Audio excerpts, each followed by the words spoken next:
China sensitivity yetwale twogerako bakusunako n'owulira bakuba oluyina okola ki bakuvuma n'onyiiga. That is life. Bakusanyusa n'osanyuka.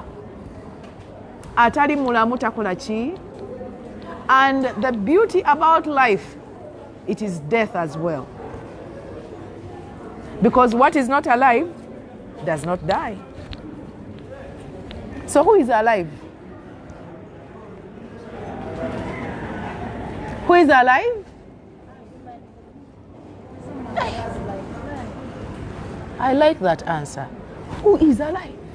You speak for yourself, that me. That me, I'm alive. Because we are talking about life. It is important, by the way, to appreciate life. Abantu olwaira tubasanga nga atambula ensedo naye nga mufu. Have you met such people? Anybody you know that is dead but is walking? You're going to start. Someone is behaving like you can speak to someone and they behave like a wall.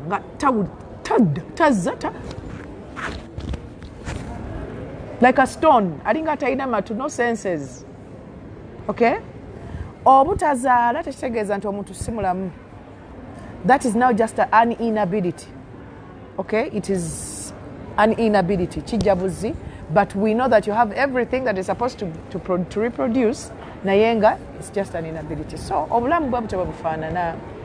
I want to implore you, I want to encourage you to live your life. To live your, not other people's lives. That is also a tendency that we have.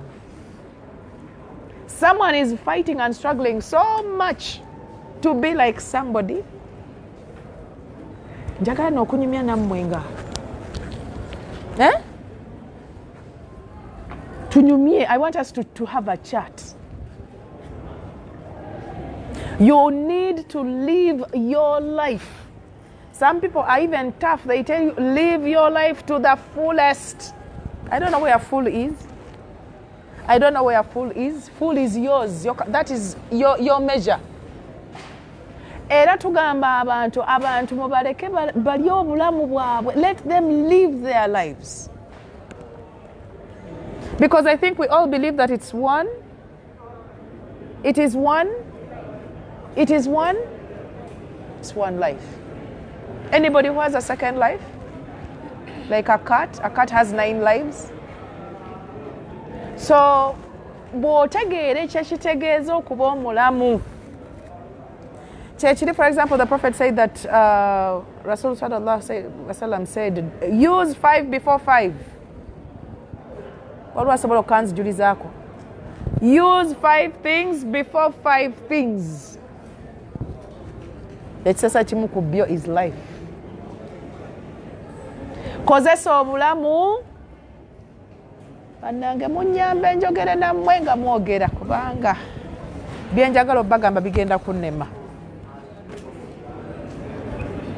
Kozesa obulamu ng'okufa tetunakola ki? Eyo hadithi mwe basekati nze siri sekati. Kozesa obulamu, and it is in 2 ways. We have life and we have health. Abaganda byombi babiyita bulamu. Kozesa health nga kyekitanaba kujja ng'obulwadde tebunakola ki? Kozesa obuto obuvubuka nga ki? Ebyokubiri mugenda bisigadde ebibiri mugenda bifuna.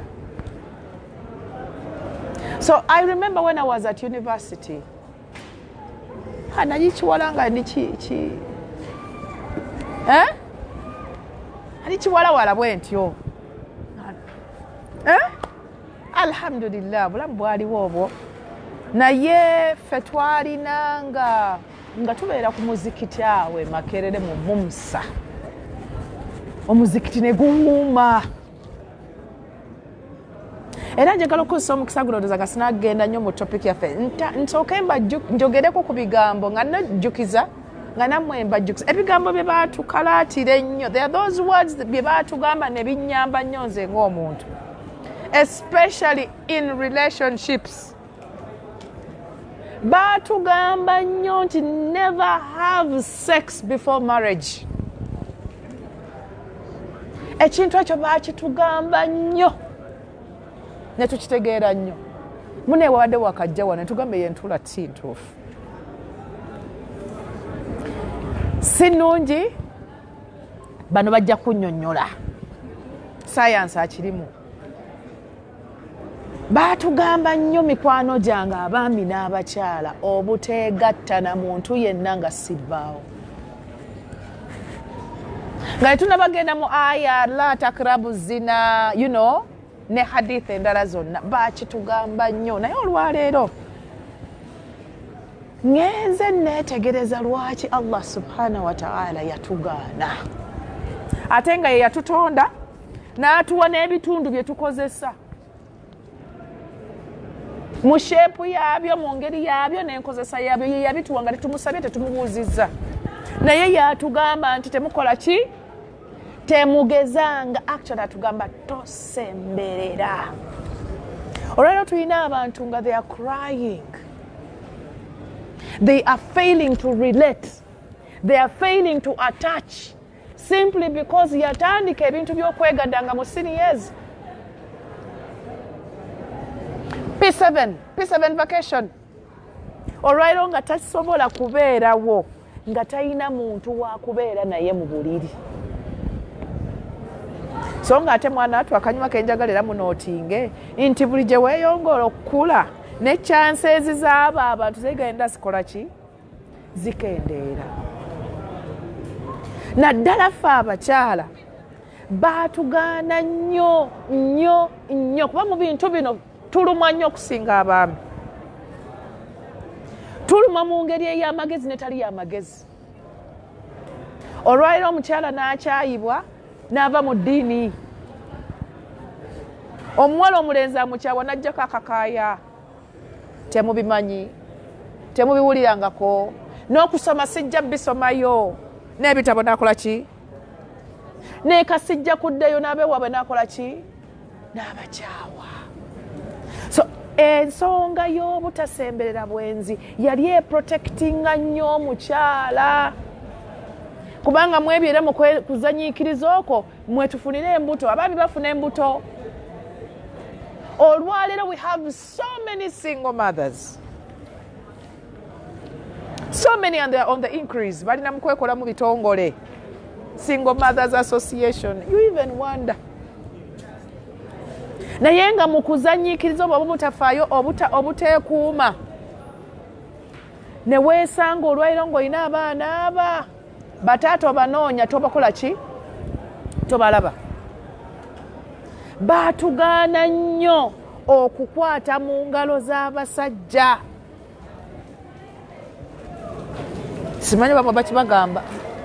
Simanyi oba mukimanyi n'okukimanya. Omubaka Muhammad sallallahu alaihi wasallam yagamba nti omusajja n'omukyala abatafumbiriddwa, abatagattiddwa bwe beekwata mu ngalo nga tebeezira. Okay? Bino okwawukana. Omusajja atali haramu gy'oli. Oba mbitereezezza. Buli lw'omukwata mu ngalo bw'oti. Maka yatugamba nti ekyo okukikola waakiri okwata eryanda eryokya. Abamu bagamba bakuba omusumaali. Ebintu bino munna ebiri fane. Bw'oba tonnakwata mulenzi yenna mu ngalo oba omuwala yenna mu ngalo tosobola mukwata walala wonna. Omuntu gw'otakwatangako mu ngalo tosobola mukwata wantu walala wonna. Naye lw'omukwata mu ngalo lw'otandika okujja n'okwata ku bibegabega, olulala n'ojja n'okwatako mu kiwato, olulala n'otandika okusaba haaga. Simanyi oba ewammwe eyo gyebiri. Naye nze nina evidence. Omuntu nga ate bw'obanga bwakispeedinga out namugamba nze sikwata mu ngalo. Tasobola. Okugyako abatabufu b'omitwe awaliwo abantu abapangulukufu nga tatya. Naye omuntu bw'omugamba nti agundi ffe tetukwata mu ngalo tasobola. okujjako ng'azireetanga eyamanyira waliwo abantu nga yakimanyira era omulaba azikola ki azizaayo naye baatugaana nnyo okukwata mu ngalo munnange ffe twafumbira abasajja nga tubakutena mu ngalo naye olwaliro lyakubuuza but how madam how can I get married to someone I don't know after 2 months she comes and tells you but me I don't understand this man 2 months in marriage naye yatugamba nti ayagala gendayo ng'akola ki ng'amumanyi sitaani etandikira wano. Today when we are talking about relationships in here, especially at university, olw'okuba tuli wano nga tugezaako kusoma kuggusa misomo gyaffe na kwetengerera kubanga wano bwe weetengerera n'omanya ky'oli oba ky'ofuuse n'otandika okulingiza ky'osobola wano temumanyi kye musobola wano oba ofuna bufunyi kipapula naye oba otunulako eri nti ndi wano okola kigwe nkola llo naye mpulira engatta ezo zinnyumira okusuubula balooya tubalina mu maduuka gye bali naye ng'ali wano either asoma because of the dad taata yamugamba bw'otakola mateeka nze sikuweerera naye ng'oli eri bwe tubeera ku status tukulaba oweereza busikaati oli musuubuzi. So here at university we are sealing oba tutandika okusiilinga okunoonya okumanya ne weeteekako stamp nti nsobola okusoma nabalaze nti nkola ki nsobola kuba yakoma mu senior 4 bamuyita ani not illiterate school dropout mu Luganda bamuyita batya misomo gyalema nanyumyanga nammwe you get it naye kasita otuuka ku university ne bw'okoma wano nga tebakutikidde agamba oyo yatuuka ku university yatuuka ku ki ku university. So twagala okugamba nti ekigambo ekyoku obuteemanyiiza kufuna kola physical contact abantu olwaleero balowooza nti bw'atakwata muntu mu ngalo tebajja muwasa naye madamu kati nze naabeerawo ntya. But do you truly die? Ate omuntu gw'osinga ogwo bw'oba olinayo omuntu akutugisa akatima nga bw'omulaba akatima kalina engeri oyo tokwatirako ddala. Because relationships are very fun, especially the ones we are talking about, the romantic relationships. Kasita mutandika bwe muti mulinya then ne mutandika okukka eyalinga atijja nnyo nga bamukubira essimu buli ssaawa agenda okulaba but me I don't understand this boy, how can he spend the whole night without sending me a message? Si bye biri eyo ani alina boyfriend wano gwe mbanyumya naye kuba mwenna muntunuulira nga abatalina ani alina temulina ba boyfriend ate alina boy lover. No boyfriend, no boy lover, no, you're there. And you are alive. Yes. Are you? Remember, we have a capacity to reproduce. No. Omuntu osobola okubeera ddala na mikwano gyo nga mirenzi. Awo tubadde twagala okutandikira. Nga tunabagenda kwoli akutugisa akaki? Akatima. These guys that are in our courses, those guys that are abali ku hostel, they can be your friends. They can be your friends. As long as wategedde enjawulo wakati w'omukwano ne guli omulala. Kubanga bw'ona obiconfusinga, ojja kwesanga ng'okoze ebitakolebwa n'omuntu gwe batabikola naye. Mbadde mpuliriza wano ka video, musajja nga yatukola bulungi nnyo. Atubuulira omusajja bw'aba ayagadde omukyala ayina ebigambo bye yeesanga ng'ayogera nga tategedde na kutegeera. Ekimu ku byo is I love you. Tulina abantu nga bajja mu sessions zaffe bane bajja mu office n'akugamba nze okuva omusajja bwe yampasa emyaka 14 tangamba nga ko I love you. Yagamba naye bakuwasiza ku kigundi naye sokoleke. Abaana 5 bazadde nga no I love you.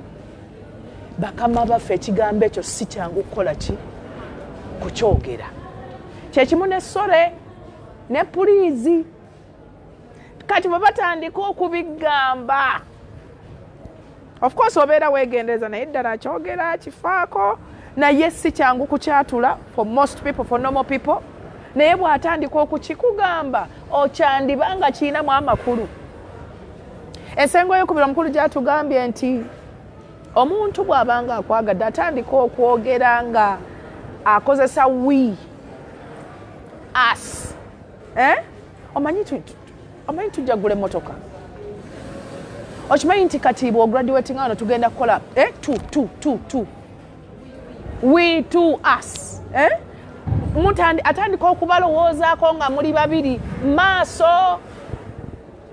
But we have people who are in relationships and the person keeps talking about me, I, inze. All the time it's about him or her. Naye nga gwe tokola ki?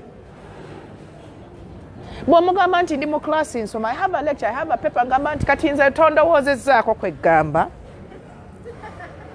Inze. You should be clever enough to understand nti ono yeefaako yekka yeerowoozaako yekka yeeyagaliza yekka. Because relationships, if now we go back, kachaka mbadde njagala obbagambako kenjagala okusembayo ku buntu retrieving my memories in university. Obutakyala mu z'abasajja baakatugambanga nnyo naye olwaleero mbyogere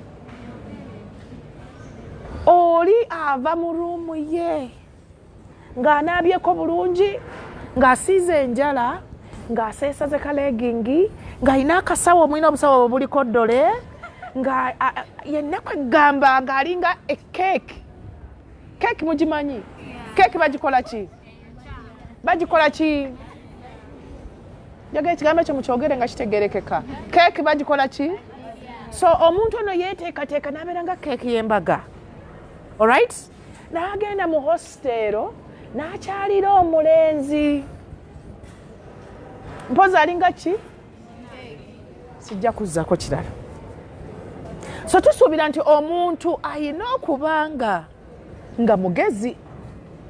Ffe baatugamba nga ne bw'oba owulira ng'oliko essigiri ng'ebubujja bweti ng'owulira ofa.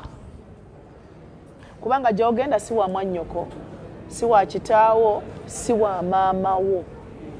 Era bangi. There are so many people. N'abalenzi baako. Agenda yesesasa. Hey, I was passing by. How are you? I wanted to check on you. Asanga omwana w'obuwala ali mu ruumu ye. Ebya hijabu si byaliko.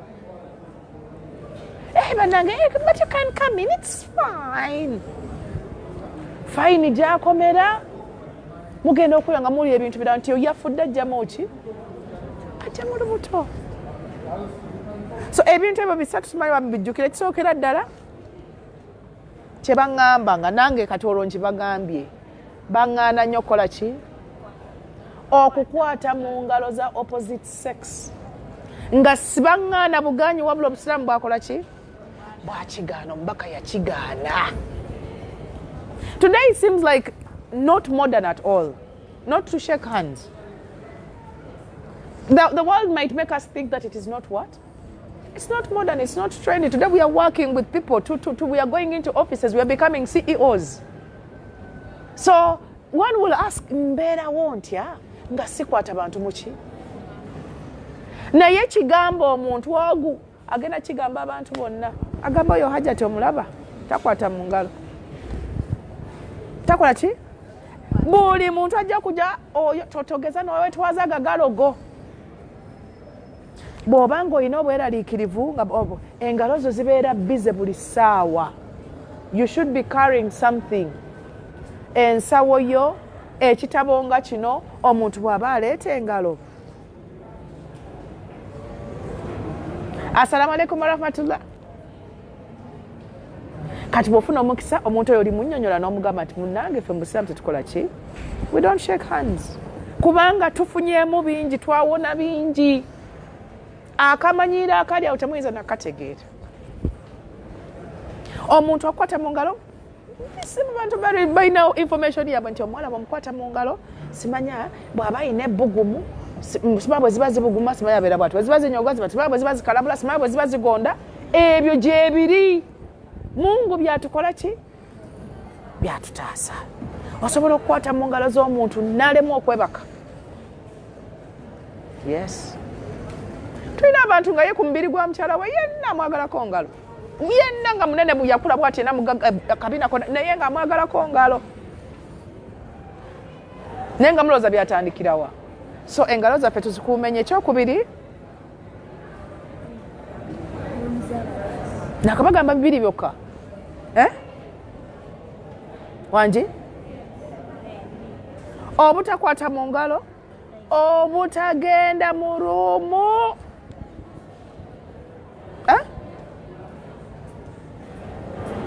Sima mugendayo. Temuteera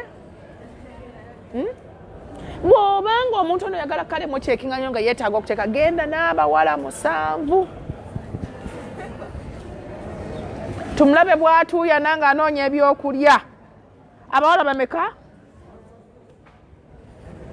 Tulabe oba naddamu n'okugoberera. Kubanga amanyi ono wa muntu mu nkola ya Kiswahili. Bw'omuwasiza famire yonna ekola ki? Tubacekingira eyo.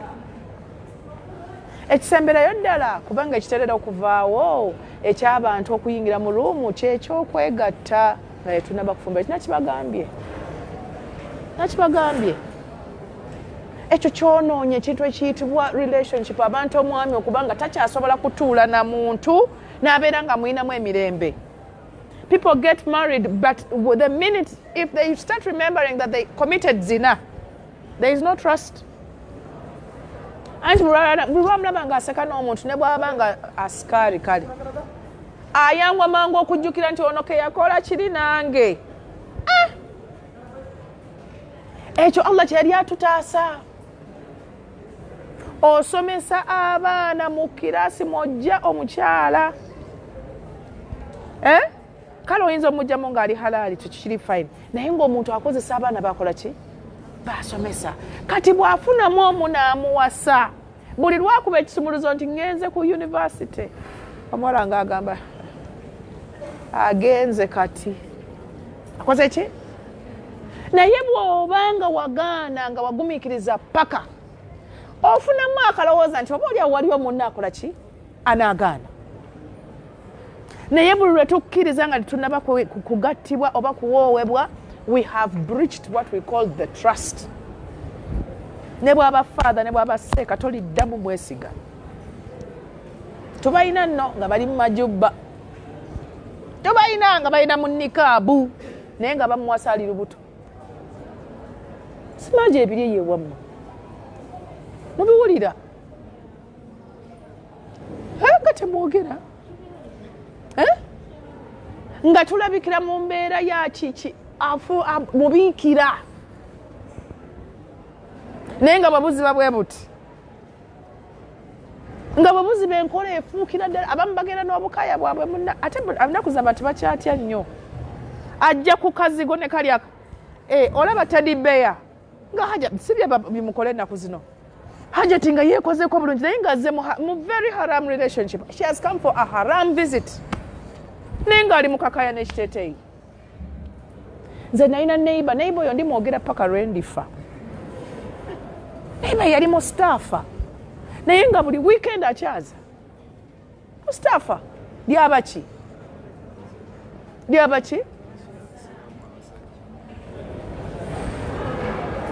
So olwaleero akakaya kaffe kali defiled every day. Abantu kati bagenda mu biduula, bagenda mu bagenda mu bisagala kwogera ku bintu by'abantu. N'abantu obudde ate bwe buziba abantu akakaya akeerabira ddala nti akayina ku ki. Somehow the veil is now a fashion, some sort of a fashion. Netsaba Allah w'ekitiibwa ayongere okukola ki? Otulungamira. Katuddeyo kati. Tubadde ku bulamu nga tugamba nti life is capacity. Okay? You have capacity to grow, to reproduce, functional activity. Oyina ebiyungo by'otayina ku mubiri gwo ng'obiina kati. Mubiina? Ani atabiina? Growth, and functional. Olwaleero lwaki twogera ku relationships? Abantu batandise okufuna amabeere baagala gakozesa. Because it's capacity to reproduce. Olwaleero omuntu waba ali mu second year university nga talina mabeere taba wakwogerwako tetumunyumyako. Abalenzi ate abatalina nkomyawo. So life tubadde twagikonyeeko njagade nako tukateko functional activity ng'oyina ebiyungo ku mubiri gwo nga bikola ki? Nga bikola. So there is need to check whether we are alive, living, or have a life at all. Era njagala okibuuza olwaleero. Oluvannyuma lw'okunnyonnyola what is life, who is alive? Nga bwe bayita olwaleero wano abalina obulamu yewulira ng'obulamu bwabuyina aliwa wanika omukono. At least luli abantu badde tebawanise. Tukonyeeko katono abadde bakajja nti kikulu nnyo okukakasa nti oli mulamu. Kuba omuntu omulamu alina byakola. Naye tuza ne tugamba nti mwana ate omulamu life is not as basic as breathing. Gwolwokubosa n'otugamba nti oli muntu abadan. Tulina aba breathing a shisha. Life is not about breathing, it's not about seeing, it's not about smelling, it's not about having sex, it's not about those basic things. We are required to move from basic. Netutandika netugenda kunoonya family, self-actualization, netugenda netulinya Maslow's hierarchy of needs. That is life. Era bw'oba otambulira ku basic noonya mmere ya leero tewali kireese mitawaana olwaleero na kunoonya mmere ya leero. Being momento bwe sikifuna kati ngenda kufa. Omulenzi oyo kankyawa nfudde omuwala oyo n'amala avaamu nze mba mpeddewo. That is being basic. Because life is not an event. Life is it's not 1 minute. Life is a whole bunch. It's a big bunch of years. Once again, are you alive? If you are alive, we are seeing yourself living a long life. Standards. Anybody who comes into your space and does not fit into your standards should get out. Because you still have hope. You still have life. You are still available for your standards. Today morning I was having a chat with a girl. Not a girl, apparently. She's now moving into 30s. Angambye nti tafumbirwanga. Namugamba myaka nga mingi egyo. Nangamba ye. Namugamba shogamba tewaliwo yadde akantuntu. Yadde ka Mr. bwe katyo tewaliwo. Who has a boyfriend here? Anybody with a boyfriend? Who is married? Who has a lover? You have a lover. What is the difference between a boyfriend and a lover? Yes? Who is a boy lover? The person you have intimate relationship with your love, boy lover. Do we have boy lovers? Do Muslim women have boy lovers? So we have intimate relationships?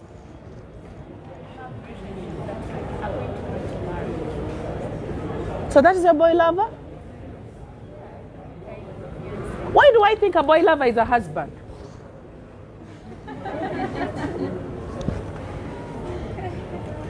This is a caution.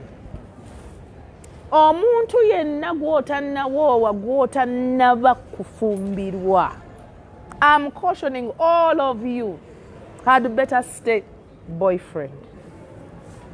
Kasitotandika muteekako diguri simanya boyani notandika okubigiragira bwotyo. La takrabu toyinza kuwona. Let this person prove that he can graduate from boyfriend to boy lover, if you want to call him that. Actually, I'm going to call my husband tonight. Hi, boy lover. Interesting. Okay? Emitawaana gyazze ne gitusanga olwaleero kuteekawo bitaliiwo. Omwana ono mbadde njogera naye n'aŋŋamba nti ayina omuntu kuba mubuuza tosobola kubanga tolinaawo yadde omuntu. N'aŋŋamba nti omuntu aliwo musajja mukulu okunsinga ayina amaka ge. Ne mugamba oyagala kukola otya naye? N'aŋŋamba ye talina, tandaga nti ayina pulaani. Ne mugamba nti naye ateekwa okuba ayina pulaani. Ekikulu ekiriwo gwe yiyo eriki? I think in life, we go back to life again. Life is about your plans, not his plans, not my plans. The only thing we have, what we need to do is to adjust. Osobola okwadjusting amane nti obadde oŋŋamba nga 2 lwaki tetukola nga 15? But still following, it should be falling into my plans. Kati tosobola kutugamba until you badly want to get married. You are stuck with somebody who is married, meaning he doesn't have any need. Does he have a need? He is married. Chovola bantu akutunulira naye buzo na papaki. Lwaki anteka ku pressure? Osobola okugenda mu restaurant nga bantu bayina otandika okunoonya nti omuyala munnanga aliwa. Abantu basumuludde empombo bali mu kulya. This is a person who is married. Taina bwetaavu. And you are stuck. You are thinking he's going to plan for you. Bannange nga muli wano mbeegayirira. Get a book. It can be a beautiful book. It can be a diary. It can be a... Write out what you want to do when. If you hope to get married, write when you want to get married. Define who you want to get married to. Alright, obuuza omuntu naye kati sooka ombuuliremu ekiwala tukole tutya kirina kubanga kifaanana kitya. Hajjat kale abawanvu abo naye n'omumpi.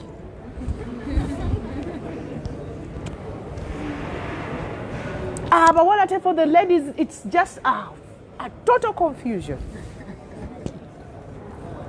Which is why you find a girl, even boys, because whenever we put a girl, there's a boy doing the same. But what we've been doing very common in a certain sex. The reason why someone might not put up their hand when they say, do you have a boyfriend? Aria wainanga mukaga. Ona fuluma olina ayingira olina fuluma olina akola ki? Kati bwe tutula naawe tukubuuza naye gundi sooka otubuulireko. Ddala abantu bano bonna balina kye weetaaga. This is when stupidity comes in. Nti waliwo wenviiri, waliwo wa transport, tusoni. Naye ng'ogenda kiwangaaza bbanga ki? It is a 3-year time. So tukugamba, get a book. Ladies and gentlemen, get a book and define your life. Today, you cannot continue to be ordinary. Sit down and write out how should he look like? How should she look like? So that bw'oba oyagala mukazi nga mweru nganze. Abaswahili bwe bayita wotopapala. You get it? Bw'oba oyagala mwami nga mumpimpi wa kitema. Ababwanvu bwe bayita wototabwana. You kind of are streamlined. Naye twesanze nga buli kimu omuntu akyagala, buli kimu kimutawaanya, buli kimu kimukuba, buli omu amunyiiza, buli omu amukwata. muwandiike ebintu biringa ebitono. Ennaku ezo I met this girl. Omwana nangamba gwe tomanyi. She says that I went to Mulago nursing school. Naza nalina akamala n'okusoma. Ne mbagamba ekintu kye mbagamba. Ne mbagamba right the man you want to get married, right when you want to get married, define the function that you want. The type of function. N'otuuka ku level nti nze ne bwe bajja abantu basatu sifaayo. Omukyala omuwala eyeyagala. Of course abasaba limousine kirala. Abagala ennyonyi okujja nga ze zibaleese, that is another thing. Naye gwe n'otugamba nti bakuwase nga waliwo abantu babiri. Kiki okweka ki? Obba ki? Tekiri haramu. Don't misquote me. Naye kyemmanyi the prophet said that bw'oba oyogereza okola mpola mpola. Tosaasaanya lugambo nti oyo mubirina. Boyo, that is my boyfriend. That bw'oba oyogereza mu nkukutu. But the day you sent yoyo kigenda ku billboard. Omubaka yagamba mukweka okwogereza mulalaase embaga. I don't know where these things are going, but I know they are taking us to doom. Ebyokuwoowera abantu mu kasonda wali mamu n'atwali omwami wano n'omuntu omu n'omuwala omu ne mwannyina nsira mwannyina ne mukwano gwawo. Kyobalaba nti afulumawo n'agenda n'awoowa wali just awo naddemu n'awoowa awo because wali tewali yamulabye. The reason lwaki I stand here ne mbagamba ndi mukazi mufumbo because the whole world saw me. Simanyi standard zo ziri zitya. Simanyi gwe omukyala wo oyagala mutwala mu bitiibwa ki. But it is important for the world to know nti ono ye wange. Ono yani? Ye wange. Which other question will you add? Nti omusajja tanjagala ng'akulaze ensi yonna. Omukazi tanjagala ng'akulaze mu bantu bonna agamba nti ono gwe ngenda naye. Oba ogattako ki? Naye waliwo ebintu ebigenda nga bijja mu system. Bitwonoonedde. Omuwala okunoba mu maka agenda okunobayo nga bagamba kyemwagamba nti yabadde gundi abadde yafumbirwa ddi. Waliwo abantu aba. Naye mmwe temwebuuza lwaki abantu abagenda nga bakula bafumbye. Oli bwe yagira nga batagamba naye ya Rabbi. N'agamba nti ensi. Ne yeebudaabuda n'akola ki? Naye kakati baali babiri baali basatu just to enjala nti ze zikola bweziti. Atambula butambuza alinnya bulinnya n'agenda e Dubai.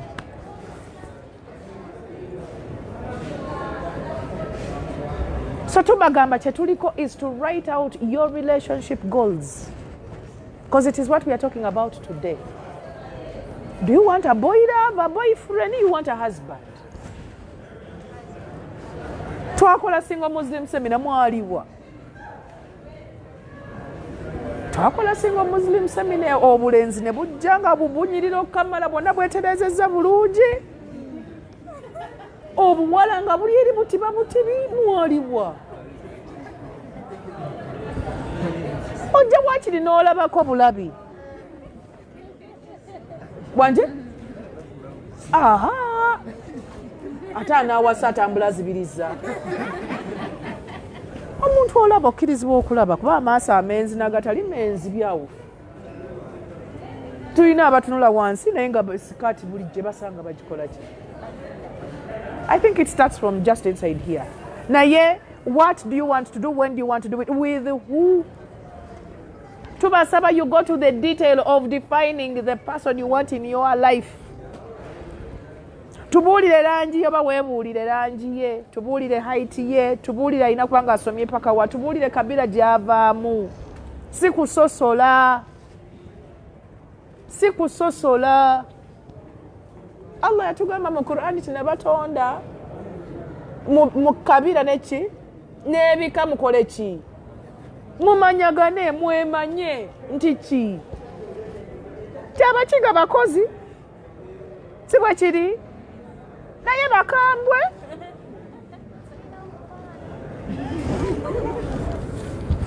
So omanya nnyo nti gy'ogenda eriyo ki nti eriyo abantu ekidomola kya butto bw'okiteeka awo noonya mu nnaku 2 ezeeteza ekidomola kyaki okwo kwe kwemanya kwe kwawula wakati w'ono naani era n'onoonya standard yo nti nze bano nja basobola sijja kukola ki kubanga culture y'omuntu emutambuliramu eringa musaayi.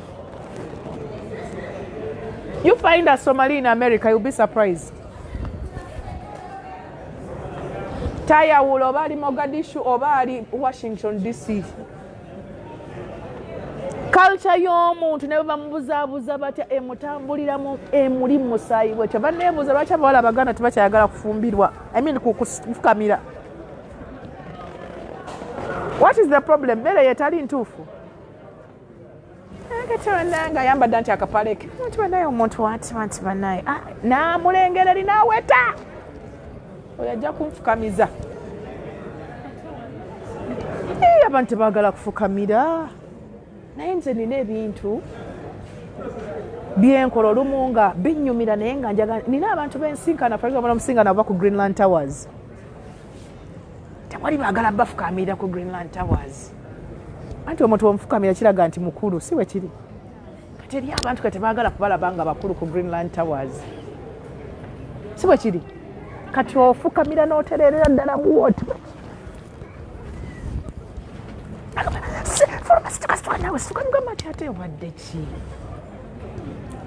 so tugamba culture kyetuliko nti culture y'omuntu should not be there shouldn't be an oversight there.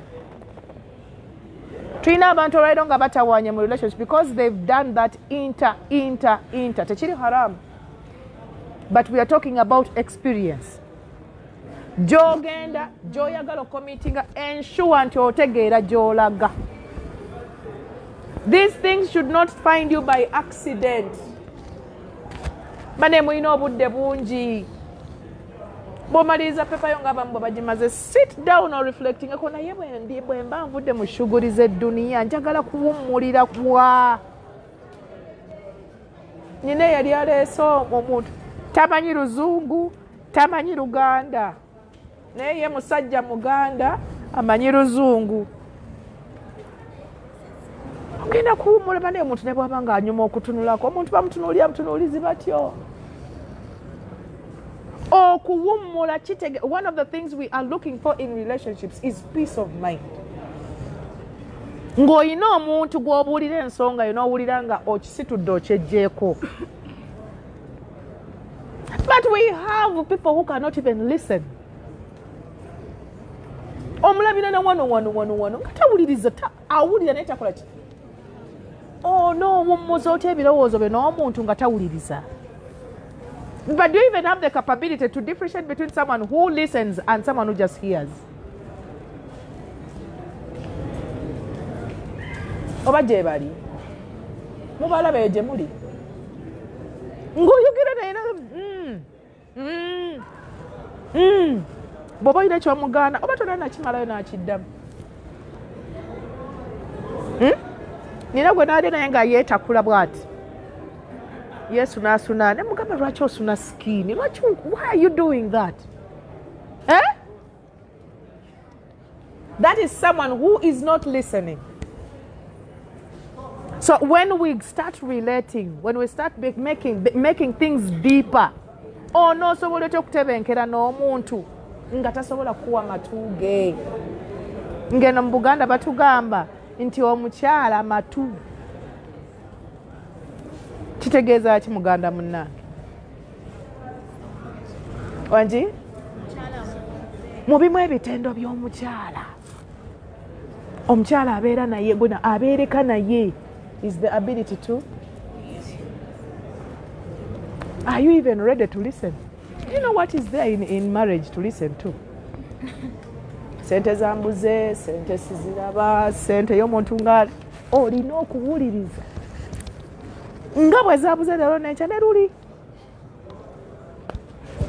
So are you ready anyway? nti nze no gwolaba era nze simanyi naye we binteera wonna we nfunira omukyalo owokubiri. Olina okukola ki? Are you ready anyway? Ng'olwaira owulira bulizi boy ani? Samutegedde obwo bwamuyise naye boyfriend. Ze mmanyi aba until he's my husband, he's a boyfriend. So twesanze nga ne wano mu dating mu kwerabaalaba wano. N'omuwulirako nti yafunye textbook okuva ewa gundi. Ne tukulaba mbona tunudde mu ssimu yenze ne ndaba nga bamuweereza message era madam that girl that stupid or afusani stupid. So tugamba life is not an event, it is a series of events, still no event at all. It is a series of events. Allow yourself to go through stages. Allow yourself to grow. But mu teenagers, because now bali mu kupapate kujja kukola byeno ku university. Tumagamba allow your body to grow. Otubere twakatojjera bwe tuti come on. Tuleke tukole ki? Allow your body to, because you are alive, you are living, allow yourself to grow. So as we are becoming adults, allow yourself to face a number of events. Allow yourself to relate with a number of people. As long as the relationships we are talking about are not haram relationships. Tukukubiriza to join as many associations as possible. Make as many friends as possible. So that at a certain point, bw'oba ogamba nti ogenda kufuna alright omuntu aleeta okuba committing okuwasa mutawaana omulenzi ogenda mugamba naye kiki mutawaana what is the problem gamba mama hada mukazi awasika nomugamba baba wasa bakola batya madam sina bakweteekateeka sina ssente naye munsi tetuba na ssente munsi tulina abantu. There is one thing that I know, munsi muno tulina baki amaanyi gaffe gali mu bantu. I had let me talk about my wedding. Sajja ateredde bulungi amma nange kankyuke. Nze omwami wange bwe yandaba yajja n'aŋŋamba nti ayagala kuwasa ne mugamba lwaki ozze wano nze saagala kufumbira. Nali mu sekendi ana akagitandika ngamba anoonya mukyala ayagala kumugamba wano waliwo abakyala nti nje nakulabye nasiimye gwe nti aye namugamba nsiina mutawaana naye mala kusoma kuba nze nalikola fine art. Omuntu alina mukwano gwe ng'akola fine art yategeera kyenjogerako nga sisobola kugattamu kintu kirala. Nangamba okumala kusoma ojja kumaliriza nze nja kulinda. Nangamba ono nninda nja kulaba. Kuba okulinda kulina kyekutegeeza. Twagambire tukola ki? Amulete engalo mmaffe tukwatamu ne tukolamu ne kano. Terikwata mu ngalo. Sekendi ya mwaka mulamba n'omusobyo. N'ebirala nothing no nothing. You are just you're not even a boyfriend. Okay?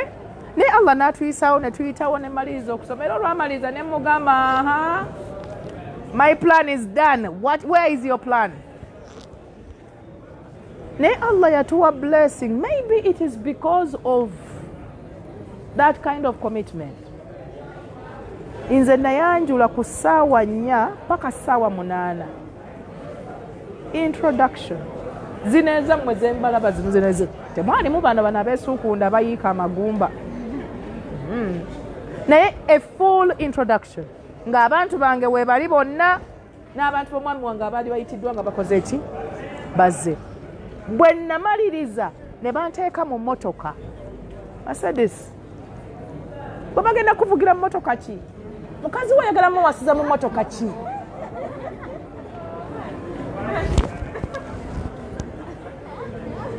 Ate bino ebintu sinti alina ssente si yabikola. Wabula omuntu amanyi okurelatinga n'abantu kubanga omwami wange teyalina yadde akagaali. But on my function we had 3 Mercedes Benzes full tank. Full tank. oli agamba Muhammad, come and pick these cars too. Omu yalina bbiri omulala emu. Full tank. Who are your friends? Who are you relating with? Nebanteka, then it was Doliko. Doliko is now out. Oba mwagiwulirako? Wagiwulirako? Netugenda nebanzijawo naye nga ndi kato bitya sibitegeera na bitegeera wabula nga binyumira yangwagwe nenyingira emotoka ne banvuga ne bantwala Loam Street. Then waliwo omukyala yali atandise asiba kadaali, mukyala namulokolera akyaliwaawo, one of the biggest, nga ne kadaali w'obusiraamu tannabakola ki. Naye nze bwe nagendayo nga mbukinga ekiteeteekyo namugamba nti nze enviiri ezange olina oziteteekanya tezigenda kuyita bweru. Ebyo ebiti ebyo nti ogenda kukola ekyokumuta oba tokirina. Ngenze ntuukawo banninze. There is something that I did that you need to even appreciate as well. Nze ku mukolo gwange I refused to have adults as my flower girls. Nze nalonda bato intentionally kubanga mubamanyi bwe babeera, temubamanyi balina buno bonna bali bati bonna emikolo gituna n'ogamba naye bakyo tuli ku ki tulaga wa. Do you even think of where you're going? So me, what I did, I had 8 flower girls, 4 girls, 4 boys, 3 are cousins, the rest are my brothers and sisters. Ne basimba layini wano ne wano tulina metro ntwe mabega tetwalinayo bantu batuzinirako bazinazinaabo bali maaso. Actually those pictures are very, when you look at them you oyina ebintu byojjukira nga bingi. Naye nga neewala abantu abakunama ku ki, kuba olwaleero omugole osobola okwambala obulungi naye nga abantu bonna abakuwerekedde bonna bakunamye. Abantu bagenda olwaleero ku muzikiti nga bategedde bagenda Kibuli ne batandika okunoonya obugoye ne beesuulirako bwe bati, tebubalaba? Omugole ne yeesuulirako ne bamuteeka kateekako akantu ne buno obuwala bwonna bwonna teyagala kubikka mikono gye olwokuba yawandiseeko otumuli kuno. Where are you going? Kyekiri kyetwagambye being momento. Life is an event. Omwana mumuleke olunaku lwe. Mwali mbiwuliddeko ebyo? Olunaku lulwe. So you're living for one life? Just one day? Your life is one day? So people have done a lot of trash on their wedding days that they cannot have any blessings in their marriages. To the extent of forgetting prayer. Many brides and bridegrooms do not pray on their wedding days. Mubiraba oba temubiraba? Wabula oyagala mirembe na ssanyu gy'olaga. So me, I did that. Ze nalonda buto bwange era ne nfuna obusuuti bwali bwa ame green obulenzi buna wano ne wali wakati nga wali wakata katalina bawaako. Ne tutambula ne tutuuka ne twambala. Kyenjagalira mbabuulireko. The reason why I want you people to live. Living means you are alert every day. And alertness for abasiraamu every day, shaitan is just very close here. Okutujja ku kkubo ettuufu. Ntuuka mu saaluuni. Hajjat omukyala ajjayo akagirita. Ntudde mu ndabirwamu. Ne mugamba nnyabo. Ogenda kukola ki? Hajjat nti mbadde njagala kukola. Mugamba leka ekyo kyekimpasisa. Osala ekisigo onompasa. Musajja asobola okuba nga kino ekisigo kyekyamukuba. Mugamba zaayo ejjiritayo. Ekyokubiri, is that too much makeup? Omuntu yakulaba oli kawala olabika bulungi. Naye olunaku lwakutaddeko empeta ovaayo olinga muzungu. What is happening? There are things that are happening today and I'm like, nah, yeah, are we alive? So this lady brings those very, someone has a case of colors. ne mugamba tebe byaki byaki okujjako okuteekako eyeliner n'okuteekako wano just some small something here. I was good to go. Nfumba emyaka kati gigenda kwera 19 aye tebanzizangako naye olwaliro bwesiiga makeup kilo namba oba kilo 10 naye nga mu kidaala mulimu bajja baaba. Hello? So tukubuuza olwaliro, are you truly living? Because living tugidefine nga tutandika, it takes you up to death. Because ekitali kiramu tekifa. Ekiramu kyekikola ki? So why do we forget that we have a lot of things that are going to happen in our lives? Nobeerawo nga okifunye wenna okyamusolinga nga gwasoose okukola ki? So awo ne tuvaawo ne twambala tutwo mbagambe nze sikwatibwako. You just can't touch my face and you start writing on my face. Naye osanga omugole nga ali awo tamanyi na kyafaanana. Because me, I usually, nze bwe ngenda ku mukolo, I want to see the bride. If someone is close, I look for the bride. Paka mu kisenge nina okukola ki? Era bwe mulaba konza omukolo mbangu mazi. But you find this person nga tokyamutegeera namutegeera. Ayina obuno? Ayina? Naye abaami, ebintu ebyo mubyagala. Do men want plastic eyelashes? Munyambeko. Do you want do you want those very long nails? Chichi, what is happening? Mikwano? Because we are talking about relationships. Sinyiza obutabitambula nga bwe nabiwandiise wano. Tuyina kye tuyita self, the relationship between yourself. You and yourself. Wakola otya gwe atalina bukakafu ku kintu kyonna ky'olina ku bulamu bwo, ku mubiri gwo, buli ky'olina tokikakasa. Amaaso tegamala, ennyindo temala, amatu tegamala, enviiri tezimala, enjala tezimala, akabina tekamala, ekiboto tekimala, buli kimu tekimala. Mwakula mutya? Because until when you feel enough, until when you know that you are enough, is when you will be able to satisfy somebody. But that continuity of being unenough, tomala, buli kaseera olina okwongerako ekintu, ani anaakumatiza mu nsi muno? These are the challenges we have today. Omulenzi n'agamba this is what the boys say. Abawala b'ennaku zino baagala nnyo ebintu, naye mbagamba mwagala baagala biki?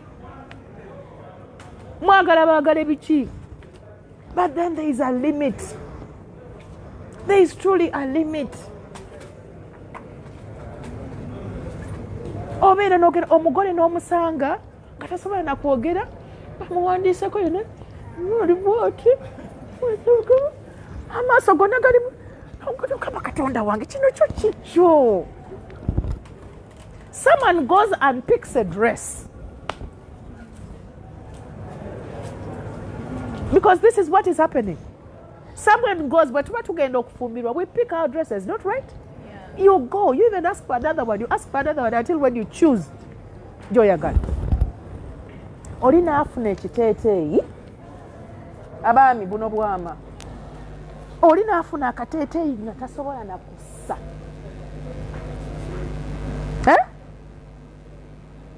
Bano nno bagole benjogerako basiraamu. Wangi?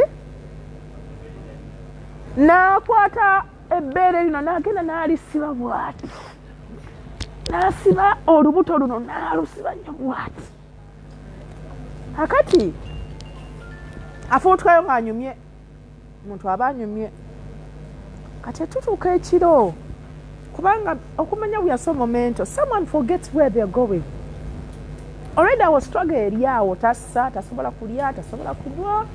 Wagira n'ajulako bw'ati nga bimusiiwa bimu. Tasobola kwetafula. You get it? But she goes through the process. Bw'atuuka ekiro. Baba bagenze mu hotel, baba bagenzeewo. Bane bwe mufumbirwa, bwe muwasa abaana b'abantu. Bafuneyo ka hoteeri. Batwala mwana w'abandi mu kazigo ke olunaku lwasooka okulaba. Bwe mbaga temuzze nga mubatagula. Bw'atuuka olunaku olwo olusooka n'ayita omulenzi asumulule ezzipu oba n'asumulula obuwuzi. Abamu balina obuwuzi nga bungi. Kati tabadde bw'ati. Yena n'ayiika bwe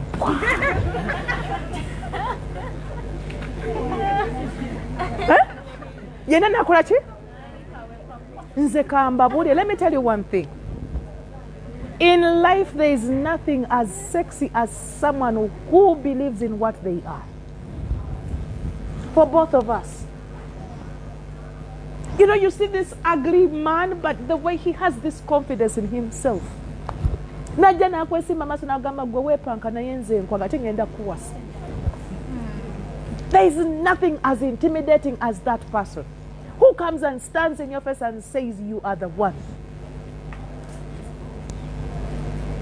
Naye gwe weeteeke mu ngatto za muno feesi wagikyusizza. Oli mudinka olabikanga mu China. Kakati ate ne ka West kabadde agamba nti waakiri neeba West. Ate naye gera okutanga eri kye. So we need to think, Tetwerabira nti we have this round thing on the head, and it is on alive people. Abantu abalina obulamu be balowooza, be bafumiitiriza, be bafaayo ku bintu ebigenda obbatuukako. Mpozi mbadde ku mbaga. Tutuuse wa. Makeup namugaana. Nakola bwange katonotono bwe kata nafuna kasenya. Nempisaako wano bwenti. Nenkatereza bwenti. Nengenda netutuuka batuwoowera wano. Simanyi gwe oyagala kuwoowera wa. Because that is a plan. It is a plan. Where do you want to? Oyagala nikaayo bagikulirewa. Mu kazigo ka gundi. Wonna omanyi waliwo kyonna. Wonna nze kasitaba ng'akola ki? Mbwa ntwala. Ebintu ebyo nedda. You know, when you start something on very low standards, oyinza okukaluubirira okukola ki? Twagala kye tuyita mbaka yatugamba kubeera ba wakati. Sikubiriza nnyo bintu binene nnyo, naye ebintu ebyo ebyekikopi ebya wansi ennyo ebyo. Empombo 3. Ze ziriwo, wooweza ng'ojja, bw'oba tonnaba kuwera tojja. Mbaka bwe eddiini bw'egamba by the way. Bw'oba tonnaba kuwera. Ng'osiiba. Someone is reminding you here. Tujja ekibuli awo tuwambuse tutuuseewo nika tugikola emitwe twagibikka ne tuvaawo ne tujja ne tugenda. Nze reception yange yali ku Livingstone Hall e Makerere. Naye sirabangako bantu bangi bwe batyo. Era nze mu mukolo gwange nakaabanga bukaabi maziga. Just kept nga maziga gakola ki? Bangamba virgins cry. Oba bituufu. Abagole b'ennaku zino balina engeri gye bakalaba buti. Amaaso gonna yenna amayina okugamba omugole keeke egwa. Bakalu nnyo. Bane tewali ayagala muntu mukalu nnyo. Ate abaami tebaagala nnyo bakyala bakalu nnyo. Ne bw'oba byonna obimanyi olina engeri gy'okola ki? Otoningako. Ogenda ojjayo mpolampola era nga kinene ekiwala kireka kirimu ku tugezi. Nosooka kubeera nga atakola ki? Era nga atalaba naye ng'okola ki? Olaba naye muneewe banakusanga nga amaaso gakukanuse nnyo bwe gato omuntu asoberwa. Omuntu akola ki? Tulina olwaliro omutawaana. Olw'okuba we've gone to school, so we are on a battle tuli mu lutalo olw'okulaga nti mbitegeera nange. So you find a boy and a girl, they're in a battle showing nanga magezi nkola ki. You don't have to say so much. Twalina kuproving, you shouldn't prove to anybody into ebintu byo bikola mpola n'otandika okulabika ngwa muki omugunjufu. So to reception twagikola fembaga yaffe bayisawa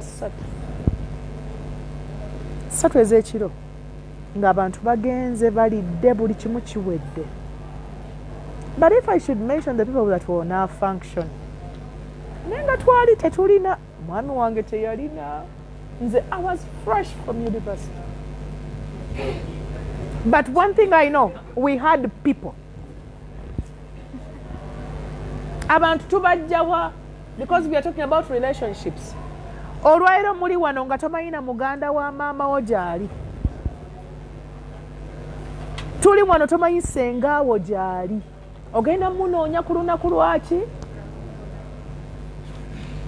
Bakugamba munnange budget tolina bw'ogiyisa, tolina bantu b'oyisaamu ka budget nti ate Hajjat nze nina abantu. Ate alina abantu owasa mwana waani.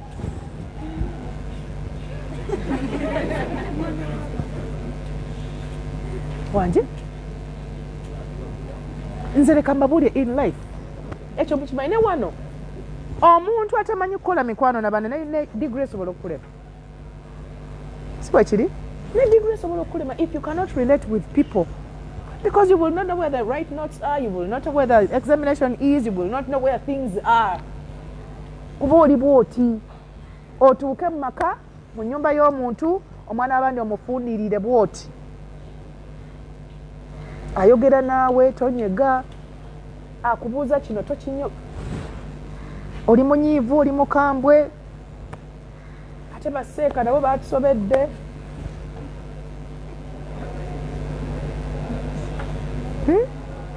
So point gye mbaddeko ey'okubanga you somehow have written out what you see nga kyogwanidde. Ekyo tekiriiko limit. Gwe weewandiikire.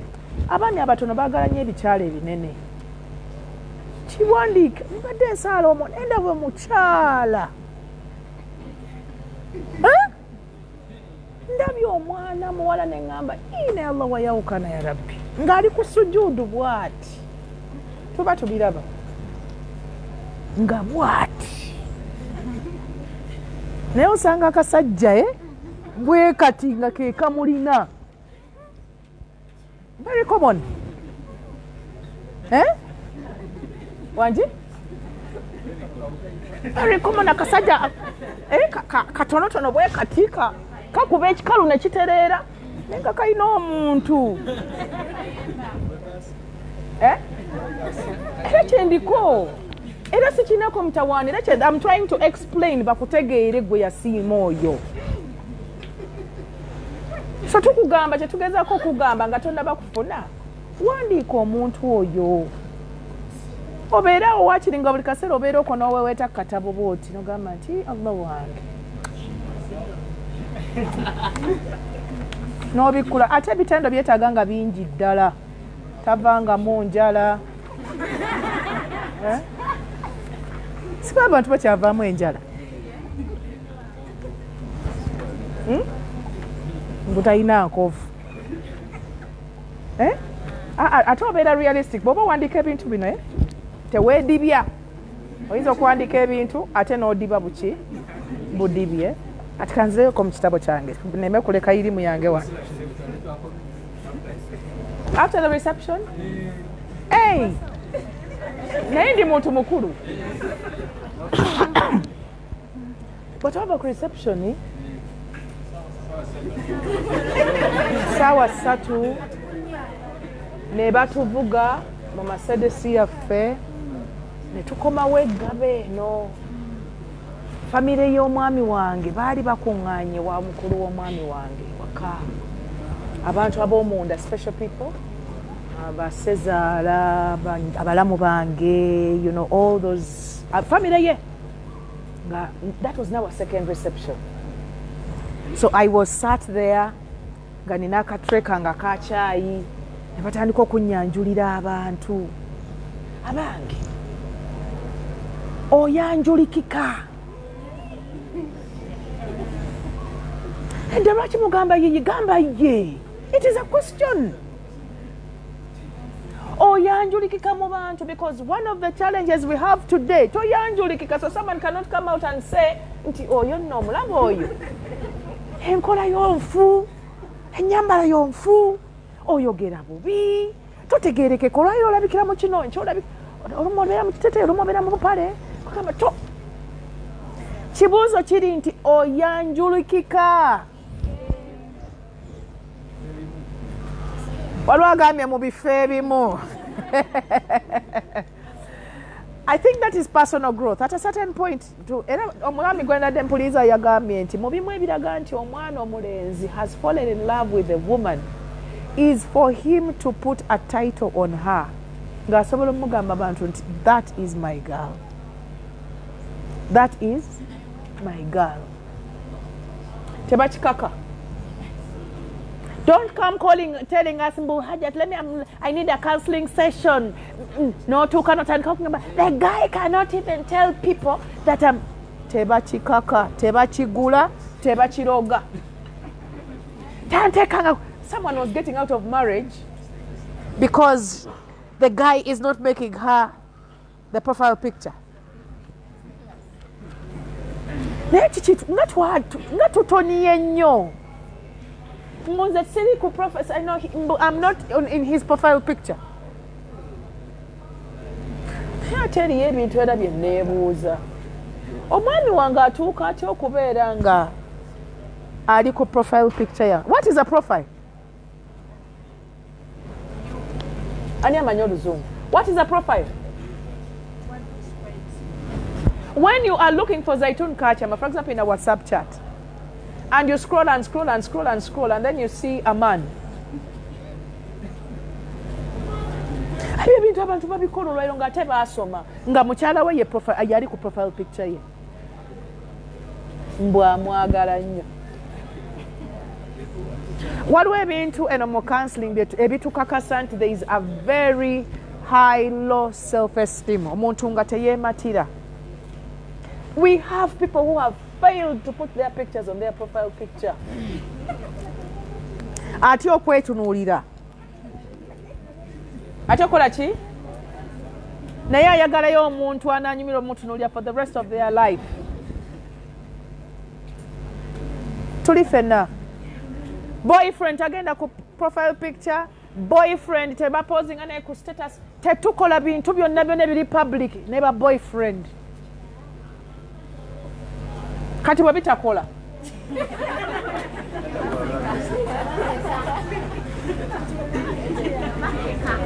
Naye nze nina schedule wabeera waliwo embeera nga ndikoze nempisa wakale ngamba ti naye olulenzi luno nenteekawo nga tuli babiri naddala nga lwakozeyo ebinyuma abafollowing people who enjoy following people's status. I've met somebody nga ali mu kutunuulira namuva mabega nga ali mu kutunuulira kifaananyi kyange n'omwami wange namugamba ba what are you looking at?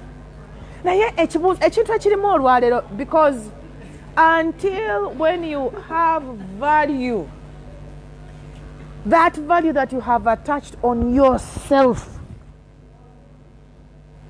value tebagipima tebagiroga tebagikaka tebagisoma, you have your value. Mubaami mmwe buli omu alina amahale g'ayagala okugaba naye tulina ge twagala. Yes? Tulina amahale ge tukola ki? Ate ani president w'amahale? Ani president w'amahale? Nga temwogera oba temumanyi? Waliwo ali bw'ati?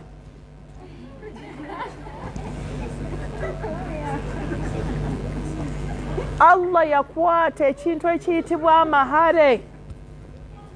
Bwe njogera ku mahale abandi batandika okwetereeza n'okutawaana. Amahale Allah yagakwata n'agakwasa ekitonde ekikyala. Tegaliimu maama, tegaliimu taata, tegaliimu mukwano, tegaliimu musajja, tegaliimu erosi, tegaliimu imaamu, tegaliimu president wansi. Amahale genjagala ge bampa. Amahale genjagala ge bampa. Wakula otya apima aganjamu? Waalabye eki? Wabula allowance nebeerawo nti tuula ne munno ng'omusajja omugunjufu omukulu alina ku birevu omuzze mu kasonda omugambe nti tinaye naawe girlfriend ani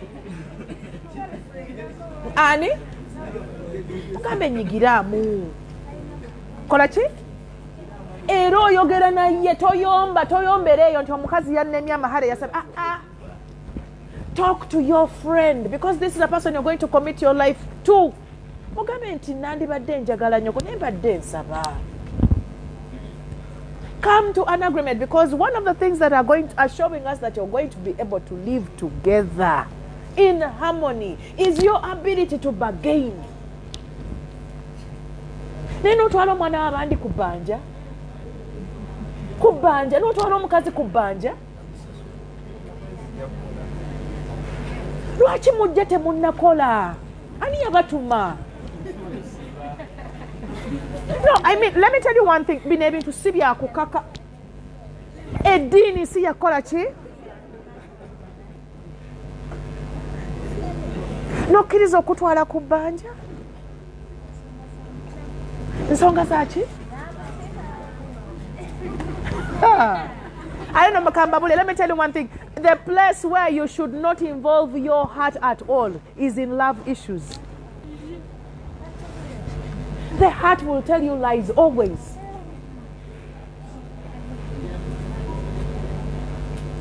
Relationships need 100 and over 1,000% your brain, not your heart. People who are working on their hearts, they've knocked this, but never tomedde. Mutima gwa nimba, mutima bagumenya. Oba bagusanga wa. Where do you find my heart and you break it? Zembe, up to today nchachebuza. Where do you find my heart?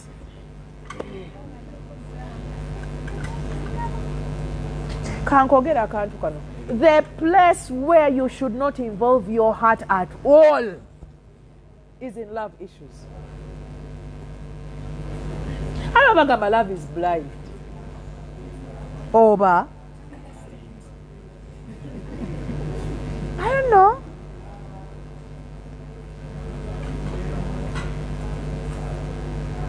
Ensonga zino olw'okuba nti ffe tuli basiraamu. When I commit to you, I'm signing a pact of doing ibadah with you for the rest of my life. And I'm doing the biggest or the most important ibadah with you. Simanyo ba hadith mujimanyi nti obufumbo kitundu ku dini yani? Yamukiriza obufumbo tebuli mu basira. By the way, marriage is not for ladies and gentlemen. La.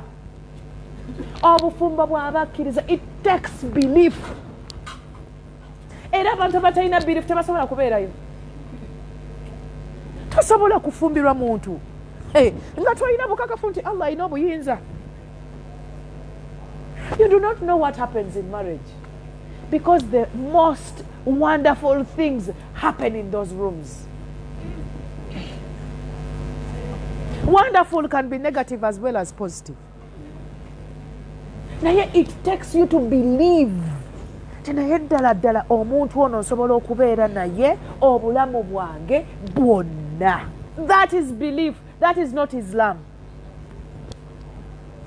Kubanga n'abatali basiraamu bafumbirwa. Era obufumbo bujjuza ddiini. Kitegeeza obusiraamu buli wano obufumbo ne bukola ki? Ne bukufuula omukkiriza. Which is why people are jumping out anyhow these days because the belief is shaking. Iman poteya.